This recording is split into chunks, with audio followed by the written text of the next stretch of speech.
प्यार के गुलाम एगो पगली ये सपना में पागल कहिया जमाना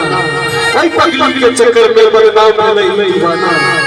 अब तो हालत लैला साहब ई नहीं वो गांव के पगली मर गया था गांव के पगली लगे कि मर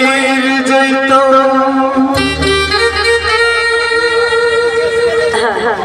नहीं तो जहार खइतो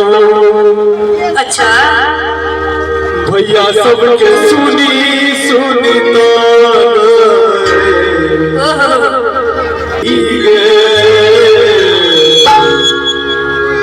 पागल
दिल के बने बेगाना सुन पगली पागल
गरीब हमर